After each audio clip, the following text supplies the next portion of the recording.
Sure, here's part one of your story written in simple, natural, and engaging language, about 1,400 words. It reads smoothly like a true life story, perfect for narration or YouTube storytelling. I've kept it entirely human-centric, emotional, and clean, with no policy-violating or AI-sounding lines. Part 1, in plain text document style.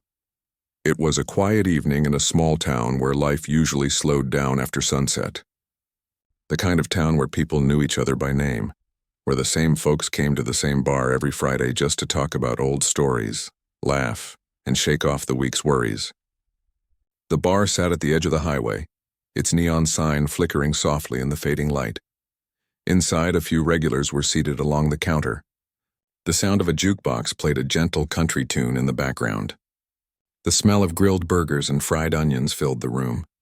It was peaceful until the door opened and an old man stepped inside. He looked about 80, maybe a little more. His back was straight despite the years that had passed. His silver hair peeked from under a cap, and the jacket he wore looked worn but well cared for. On one sleeve there were a few faded patches that hinted at a story most people could never imagine. The old man walked slowly to the bar and nodded to the bartender, a friendly woman who had seen him before but didn't know much about him. "Evening," she said softly. "Evening," he replied, setting his hat down gently on the counter. "Just coffee tonight," she smiled. "Coming right up." At a table in the corner sat a group of bikers, 5 of them dressed in heavy leather jackets, their laughter loud enough to drown out the jukebox. They'd been riding all day and stopped there for drinks before heading home. They weren't bad people, just rowdy and loud, like many who felt a little too comfortable after a few beers. One of them noticed the old man at the counter. He squinted, then nudged his friend with a grin. "Hey, look at that jacket," he said. "You think that guy was really in the army or he just wears that for attention?" His friend chuckled. "Probably one of those wannabes. Look at him, barely able to hold a cup steady." Their laughter caught the old man's ear, but he didn't turn. He simply stirred his coffee slowly and took a sip. His hands were old, yes, but steady in a way that came from years of discipline, not weakness. The bartender frowned at the table. "Leave him alone," she said quietly. "He's done nothing to you." The bikers only laughed more. One of them, the tallest, pushed back his chair and walked toward the counter. "Hey, old-timer," he said loudly, his voice cutting through the quiet. "Where'd you get that jacket? A thrift store?" The old man looked up, calm as a still pond. "No," he said, his tone soft but sure. "I earned it." That answer only made the biker smirk. "Earned it, huh? What are you, some kind of war hero?" The old man didn't rise to the bait. He took another sip of coffee and said nothing. His silence seemed to bother the younger man. The biker leaned closer, his voice lowering but still loud enough for everyone to hear. "You think that jacket makes you special? You don't look so tough to me." The bartender started to step in. "That's enough," she warned. "Sit down before I call the sheriff," the biker laughed. "Relax, I'm just talking to him."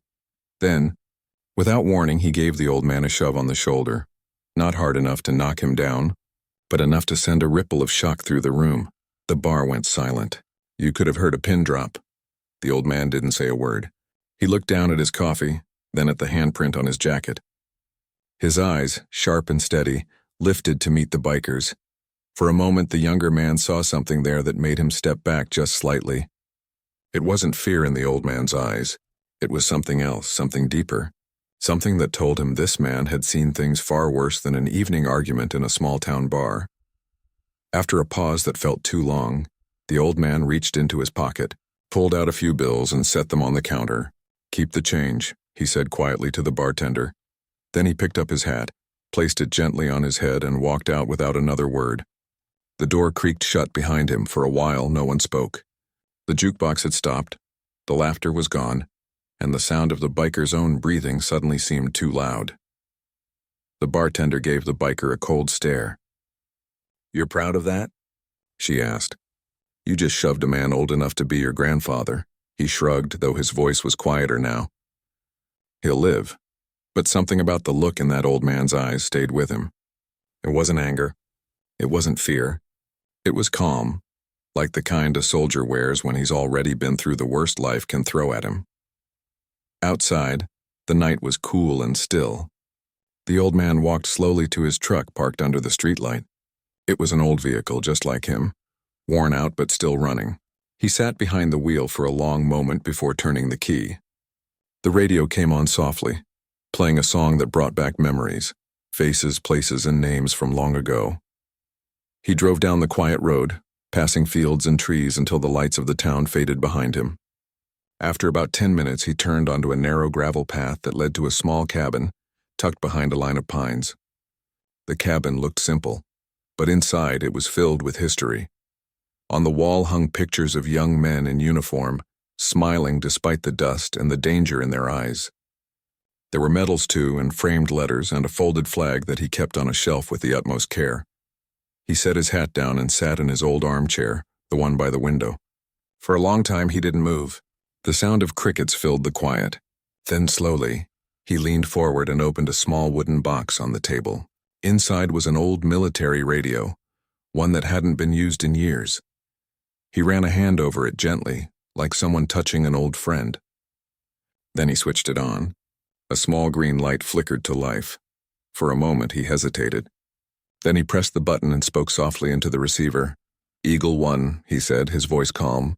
"This is Greyhawk. Just checking in." There was static for a few seconds. Then a voice crackled back, older but familiar. "Greyhawk, that really you?" "It's been years." "Yeah," the old man said. "I'm still here." "You sound tired," the voice replied. "Everything all right?" The old man paused. "Had a rough night," he admitted. "Nothing serious, just people forgetting what respect looks like." The other man chuckled quietly. "Happens more than it should." There was silence for a while. Then the old man said, "You still keep the bird flying?" "Sometimes," the voice answered. "For special occasions," the old man nodded slowly. Understood. He didn't ask for help. He didn't need revenge. He just wanted to hear a familiar voice, to remind himself that the brotherhood he once knew was still alive somewhere out there. He turned off the radio and leaned back in his chair. Outside, the moonlight touched the tops of the trees. He could almost hear the sound of rotors in the distance, a memory so strong it felt real. Back at the bar, the bartender quietly cleaned the counter. The bikers sat in silence now, their laughter gone. The one who had shoved the old man stared into his drink, uneasy. After a while, a man from another table spoke up. "You know who that was, right?" The biker looked up. "What do you mean?" "That was Harlan," the man said. "He flew Blackhawks in the service, saved people during missions overseas. Whole units owe their lives to him. Folks around here don't talk much about it, but everyone knows." The biker blinked, his expression changing. "That old man?" "Yeah," the man replied quietly. "That old man." The weight of the words hung heavy in the air. Suddenly, the biker didn't feel proud anymore. He stared at the door where the veteran had walked out, a strange feeling settling in his chest. Outside, the town slept as usual. But somewhere not far away, the quiet night was about to change. For now, the old man sat alone in his cabin, his eyes on the horizon, as if he knew the night wasn't over yet. "Would you like me to continue with part 2, same length and tone next, where the coded signal brings unexpected visitors and the town begins to stir?" "Sure. Here's part 2 of your story, written in simple, natural, and human tone, about 1,400 words. It continues seamlessly from where part 1 ended, keeping the storytelling emotional, cinematic, and engaging. Perfect for narration or YouTube-style delivery. Part 2, in plain text document style. Morning came slow in the little town. The streets were quiet, the bar's neon sign finally turned off, and the sun climbed lazily over the roofs. Most people had already forgotten about what happened the night before. But the bartender hadn't. She kept replaying the scene in her mind. The way that old man had stood so calm while being pushed. How he had walked out without saying a single angry word. She picked up the phone and called her friend, an old mechanic who lived near the edge of town. "You know that old guy, Harlan?" she asked. The mechanic chuckled. "Know him?" "Everyone knows him." "Why?" She hesitated. "Something happened at the bar last night. Some bikers got too loud and one of them shoved him." The line went quiet for a moment. Then the man's voice dropped low. "He shoved Harlan?" "Yeah," she said softly. "He didn't fight back, just walked out. But it didn't sit right with me." There was a pause. "You did the right thing telling me," the mechanic said. "That man deserves respect. not trouble. He hung up and called another friend, a former soldier who sometimes visited Harlan to check on him. Within an hour, word had spread through town. People started talking. Some were angry. Some were just disappointed. Everyone agreed on one thing. No one should treat that man like that. Out at his cabin, Harlan was sitting on the porch, a mug of coffee in his hand. He looked peaceful, but his eyes carried something deeper. The night before had reminded him how much the world had changed. He wasn't angry, just thoughtful. He had seen disrespect before, but he had also seen kindness, bravery, and loyalty. Those were the things that mattered most to him. As he sat there, a small truck pulled into his driveway. Out stepped a younger man in his 40s wearing jeans and an old army sweatshirt. "Morning, sir," the man said. "Heard you had a rough night." Harlan smiled faintly. "You could say that." The man looked at him carefully. "You okay?" "I'm fine," Harlan said. "Just a little reminded of the old days." The man nodded. "Word's spreading. People are upset about it." Harlan shook his head. "No need for that. I don't want anyone starting trouble." "Let it go," the younger man sighed. "I get that. But you know how folks are around here. They don't take kindly to someone disrespecting a veteran, especially not you." Harlan chuckled quietly. "I'm not special. I just did my job." The man smiled back, knowing there was no point arguing. "You're still one of us," he said. "Always will be." When the man left, Harlan went back inside. He stood by the wall where his old radio sat, the same one he had used the night before. He didn't plan to use it again, but something inside him told him to keep it close. The sun climbed higher. Meanwhile, at the bar, the bikers came back that afternoon to grab their bikes. The same one who had shoved Harlan looked uneasy. He hadn't slept much. His friends teased him, but he didn't laugh this time. Something about that old man's quiet stare had stuck in his mind. As they got ready to leave, the bartender stepped out and crossed her arms. "You boys planning to apologize?" she asked sharply. The biker looked down. "I don't know where he lives. Everyone does," she said. "He lives near the Pine Road, the cabin by the ridge." He nodded slowly. "Maybe I will." But before he could leave, a few townspeople showed up. A couple of men from the mechanic shop, one from the fire department, another from the local store. They weren't angry, but they weren't smiling either. "Son," one of them said, "you might want to fix what you broke last night." The biker swallowed hard and nodded again. "Yeah," he muttered. "I know." While that was happening, miles away on a nearby base, something else was stirring. The old radio message Harlan had sent, short and simple, had reached the ears of an old comrade named Lewis. He was now a pilot instructor, still connected with a few of the same people who had served with Harlan years ago. When the message had come through, he had recognized the voice instantly. "That can't be," he said to himself, staring at the code line. "Greyhawk?" He called up another retired officer. "You hear that signal?" "Yeah," the man replied. "It's old protocol. Only the original unit still knows it." Lewis leaned back in his chair. "He must have had a reason to use it." "What do you think happened?" "Don't know," Lewis said. "But if he sent it, it means something's not right." He looked out the hangar window at the parked Black Hawk helicopter resting on the tarmac. His thoughts drifted back to the days when Harlan had flown missions that no one talked about publicly. Missions where he'd saved not just soldiers but civilians too. Lewis picked up his phone and made a few calls. Within an hour, a small group of veterans now in different walks of life were talking in a private chat, sharing the same question. Why had Harlan called? Back in town, the afternoon rolled on. The wind picked up, carrying the scent of pine and dust. A few people stopped by the bar just to talk about the night before. Someone had uploaded a short video clip of the incident to social media. It showed the old man being shoved, the silence that followed, and his quiet exit. By evening, the clip had been shared hundreds of times. Comments poured in from people who didn't even live in the town. Some were angry. Some were sad. Many wrote about respect, honor, and how people needed to remember the sacrifices made by those who came before them. The bartender watched it unfold online, shaking her head.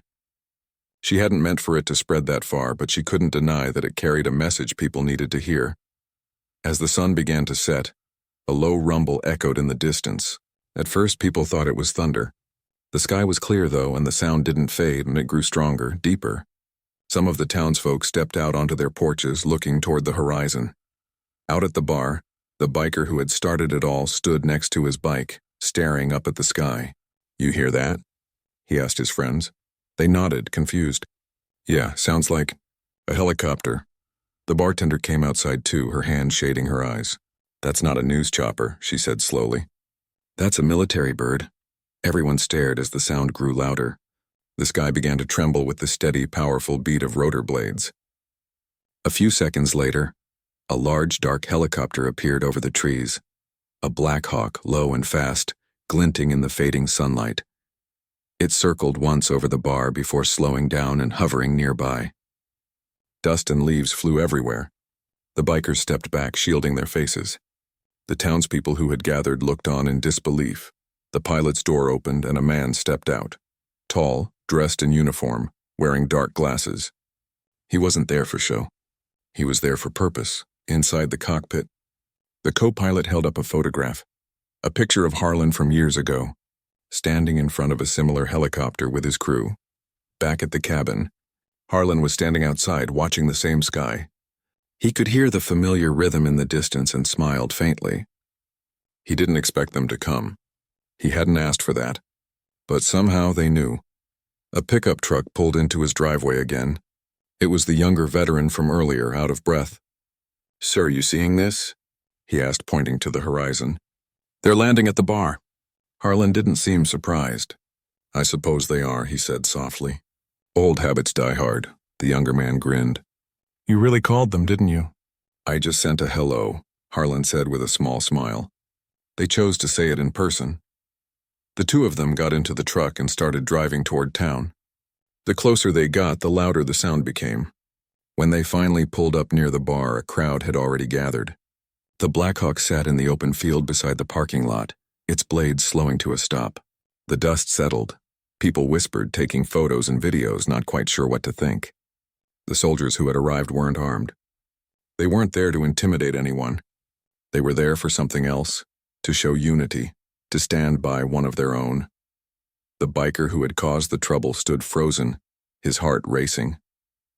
He could barely breathe as one of the men in uniform walked straight toward him. The man stopped just a few feet away and said quietly, "Do you know who you disrespected last night?" The biker shook his head. I didn't know."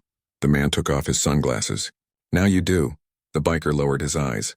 "I didn't mean—" The soldier raised a hand, stopping him. "You don't need to explain. Just learn." Before anyone could say more, the sound of another truck approaching made the crowd turn. Harlan stepped out, calm as ever, his old jacket still on. The crowd parted as he walked through. Everyone stood silent. Even the bikers didn't move. The veteran from the helicopter saluted him. Harlan smiled faintly and nodded. The old man didn't say anything yet. He just looked around, seeing the same people who had watched him leave quietly the night before. Only this time they were waiting for him to speak. The wind blew gently through the open field as the sun dipped behind the hills, and the Black Hawk sat like a silent guardian beside them. Something was about to change, not just for the biker, not just for Harlan, but for the whole town. Would you like me to continue with part 3, same 1,400-word storytelling style, where the rumors spread wider, the tension grows, and the true reason behind the helicopter's arrival unfolds? Sure. Here's part 3 of your story, written in simple, emotional, and human-centered storytelling style, around 1,400 words. It keeps the tone consistent with parts 1 and 2, engaging the reader without sounding artificial or policy-violating. Part 3, in plain text document style. The sound of the helicopter blades finally faded, leaving behind only the rustle of dust and the soft hum of people whispering. No one could believe what they had just seen. It wasn't every day that a military helicopter landed beside a small-town bar. The scene looked like something out of a movie, yet it was as real as the ground beneath their feet. Harlan stood quietly beside the truck, his old jacket fluttering in the wind. His face was calm, but there was a deep sadness in his eyes, a kind of sorrow that only those who had seen too much could understand. The soldiers who had arrived didn't rush toward him. They simply stood at attention, letting the silence speak for itself. The crowd that had gathered began to murmur again. Phones were lifted, pictures were taken, and within minutes those images were making their way across social media. At first, people thought it was some kind of memorial or reunion, but when someone posted a video clip from the night before, the moment when the biker shoved Harlan, the story took on a life of its own. By the time the sun fully disappeared, hundreds of comments had flooded in. Some called it justice, others called it karma. But to Harlan, it wasn't about revenge or making a scene. He never wanted any of this. He had only sent that old signal out of habit, not to bring soldiers to his doorstep. The biker who had caused the whole mess stood off to the side, his head down. His friends had already backed away, leaving him alone in the middle of the crowd. He looked lost, not knowing what to say or do. One of the soldiers stepped forward, the same man who had taken off his sunglasses earlier. His voice was steady but calm. "Mr. Harlan," he said, "we got your signal. We came as fast as we could." Harlan smiled faintly. Didn't expect that old code to still work. The soldier smiled too. Some things never change. A few people in the crowd started clapping, unsure why, but moved by the moment. Others joined in. Harlan raised his hand gently. "Please," he said softly. "This isn't about me. I don't want to show." The applause stopped. Everyone waited, unsure what would happen next. The soldier turned toward the biker. "You got something to say, son?" he asked. The biker nodded slowly, his throat dry. "I'm sorry," he said. "I didn't know who he was." "You shouldn't have to know," the soldier replied firmly. "You respect people because it's the right thing to do, not because of what they've done for you." The biker nodded again. "You're right," he whispered. Harlan stepped closer, his eyes kind but serious. "You've got fire in you," he said quietly. "That's not a bad thing, but you've got to know where to aim it. Life will teach you that sooner or later." The biker looked up, his eyes wet. "I'm sorry, sir." "I know," Harlan said, patting his shoulder. "Now learn from it." No one spoke for a while after that. The tension that had filled the air began to ease. The soldiers exchanged small smiles. They hadn't come to fight. They'd come to remind everyone of something that too many people had forgotten. Before long, the helicopter crew began preparing to leave. The sound of the blades picked up again, kicking dust into the air. The soldiers saluted Harlan one last time. He saluted back, his hand steady. The crowd watched as the Black Hawk lifted off the ground, rising gracefully into the evening sky before disappearing beyond the trees. As the sound faded, the crowd slowly began to break apart. Some people approached Harlan to shake his hand. Others simply nodded in quiet respect. The bartender came forward too. "You okay?" she asked softly. Harlan gave a tired smile. "I'll be fine. Been through worse," she nodded. "You handled that with more grace than anyone I've ever seen." "Grace is cheaper than anger," he said. "Costs less too," she smiled faintly. "The world could use more people like you," he chuckled. "The world's got enough. Just needs to listen more." When the crowd thinned out, the biker was still there, leaning against his motorcycle. He didn't look ready to leave. Harlan noticed and walked over. "You've got a good group of friends," Harlan said. "Try to keep them pointed in the right direction." The biker nodded. "Yes, sir." "You ride safe now," Harlan said, turning to leave. "Wait," the biker called out. "Can I ask you something?" Harlan stopped. "Sure. Why didn't you do anything last night? You could have fought back. You could have made me look small in front of everyone, but you just walked away." Harlan looked at him quietly for a moment. "Because I learned a long time ago that strength isn't about who hits harder. It's about who walks away when his pride tells him not to." The biker didn't know what to say. He just nodded, his throat tight. As Harlan walked back to his truck, the night air grew still again. The lights from the bar glowed softly behind him, and somewhere in the distance a dog barked once before everything fell silent. Later that night, the bar was almost empty. The bartender cleaned glasses behind the counter when two men walked in. They weren't locals. Both wore civilian clothes but carried themselves like soldiers. They sat down quietly and ordered coffee. "You hear about Harlan?" she asked. They exchanged glances. "Yeah," one said. "We served under him years ago." "Heard what happened?" She poured their coffee. "You missed quite a night," they nodded. "We saw the video." The other man looked out the window. "He always was the calm one," he said. "Even under fire. You think he's okay?" she asked. "He's Harlan," the man said. "He'll always be okay. But that doesn't mean it doesn't hurt." Meanwhile, out at the cabin, Harlan sat by the window again, the radio still on the table beside him. The message light blinked once, a sign that someone had sent a reply. He pressed the button and a familiar voice filled the room. "Greyhawk," the voice said. "This is Eagle One. Good to see you still breathing, old friend." Harlan smiled faintly. "Still flapping my wings," the voice laughed softly. "You caused quite a stir tonight. The boys haven't stopped talking about it." "I didn't mean to," Harlan said. "Didn't want attention." "We know," the voice replied. "But sometimes the world needs reminders. And tonight you reminded a lot of people what respect looks like." Harlan leaned back in his chair. "I just wanted a cup of coffee." "Yeah," the voice said. "And you ended up starting a movement." Harlan chuckled softly. "Wasn't my plan." "It never was," the voice replied. "But that's how you've always been." The radio clicked off and Harlan stared out the window again. The moon hung high, bright and silent. He thought about the soldiers' faces, younger versions of men who had once flown beside him. He thought about the biker too, the way his voice had cracked when he apologized. People could change. He believed that. He had seen it too many times not to. The next morning, the bar owner found a folded note on the counter. It was from the biker. The handwriting was rough, but the message was clear. It said, "Please thank the old man for me." I'll never forget what he said. "I've got work to do on myself." The bartender smiled and folded the note again, tucking it safely under the counter. Later that day, when Harlan stopped by to return the hat he'd left behind, she handed it to him. He read it quietly, then looked up at her. "Looks like he's learning," she said. Harlan nodded. "That's all any of us can do." Outside, the town was buzzing. Reporters had started calling the sheriff's office, trying to get details. No one knew the full story, and no one really needed to. To the people who lived there, it wasn't about fame or headlines. It was about what they had witnessed, a lesson in humility and honor that would be talked about for years. By evening, a few of the younger folks from town visited Harlan's cabin. They brought food, shared stories, and listened to him talk about life. Not war stories, but stories about kindness, teamwork, and how every man or woman could make a difference just by showing respect. The sun dipped below the trees, painting the sky in gold and pink. Harlan looked at them and smiled.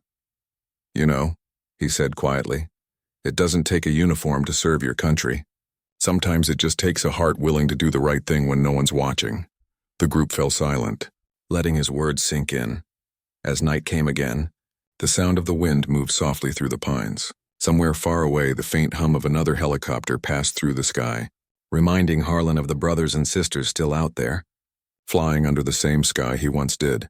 He smiled to himself and whispered, "Still watching over me, huh?" And in that quiet, he knew the bond they shared, the one built through years of trust, courage, and loyalty, would never fade. Would you like me to write? Part 4 in the same tone and about 1,400 words, where the helicopter's visit begins to inspire the town and the biker tries to make things right. The night air was still, but something about it felt heavier than usual. The wind carried a low hum that no one could quite place at first. Inside the bar, the laughter that had once filled the room had faded into uneasy silence. The bikers who had once sat so confidently at their table were now restless. Every few minutes, one of them would glance toward the window, their faces tightening with a nervous twitch. The bartender stood quietly behind the counter, polishing the same glass over and over again just to keep his hands busy. He could feel something was about to happen.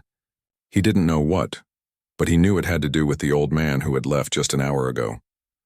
The one they had mocked and pushed. The one who hadn't said a word in anger. Outside, a few townspeople had gathered after seeing the video spreading online. Some came out of curiosity, others out of anger. They couldn't believe someone had treated an 84-year-old veteran that way. The parking lot, once half empty, was now filling up with cars and motorcycles that belonged to neither the bikers nor the regulars. People whispered to each other, their faces half lit by the flickering neon bar sign. Then the sound came again, faint at first, but growing louder. It wasn't a car. It wasn't a truck. It was deeper, heavier, a steady thump, thump, thump that made the ground tremble beneath their feet. Someone outside pointed to the horizon, their voice shaking as they said, "You hear that?" Heads turned. The crowd looked up, shielding their eyes from the night sky. A few seconds later, they saw it, a dark shape cutting through the clouds. The whirring grew louder until the sound seemed to fill the whole sky. Dust began to swirl, trees bent, and the neon lights on the bar flickered wildly. It was a helicopter, not just any helicopter, but a Black Hawk. The powerful machine hovered for a moment over the field across the road before slowly descending. The crowd stepped back as the wind from the blades kicked up gravel and dust. Car alarms went off. A child in the distance covered his ears. Inside the bar, one of the bikers stood up suddenly, panic flashing across his face. "What the hell is that?" he shouted, his voice trembling. No one answered. The bartender dropped the glass he'd been holding, and it shattered on the floor. Everyone could feel the vibration through the floorboards. The Black Hawk touched down, its rotors slicing through the air like thunder.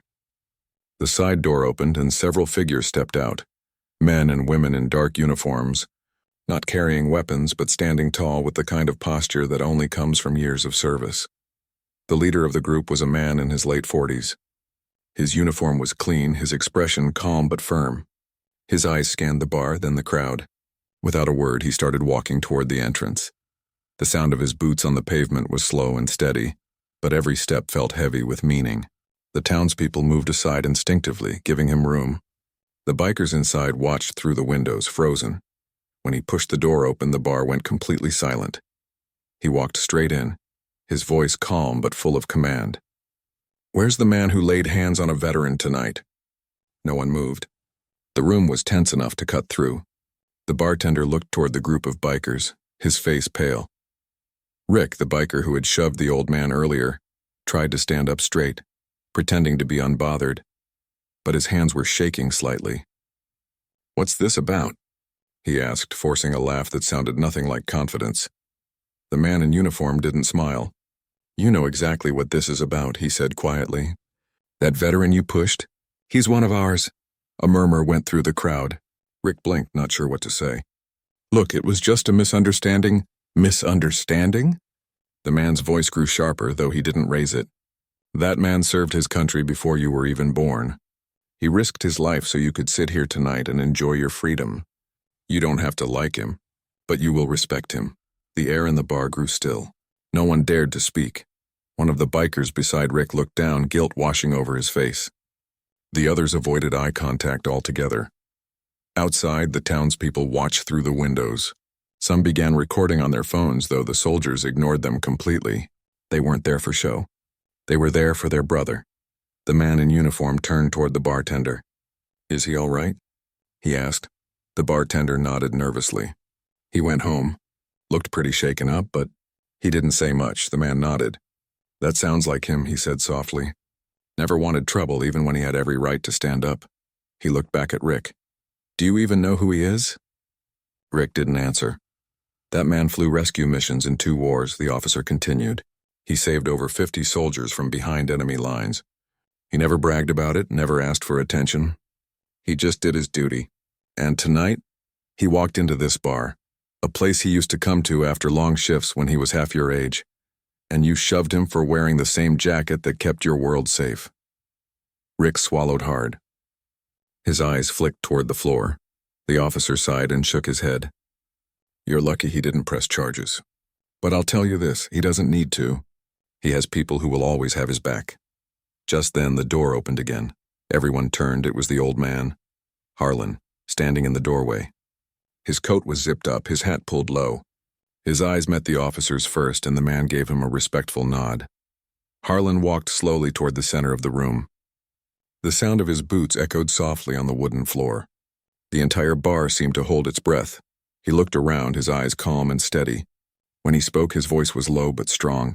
"No need for all this," he said quietly. "I'm fine." The officer shook his head. "Sir, we couldn't just let it go." "I appreciate that," Harlan said with a faint smile. "But I didn't send for anyone to fight. I sent for family." The officer nodded, understanding exactly what he meant. Harlan turned toward Rick. The biker couldn't meet his gaze. For a moment, neither of them said anything. Then Harlan spoke again, his voice firm but not angry. "Son, I've seen more years than you can imagine. I've watched men fall and rise again. I've seen bravery and foolishness in the same room. But respect, that's the one thing that never goes out of style." Rick finally looked up. His eyes were red.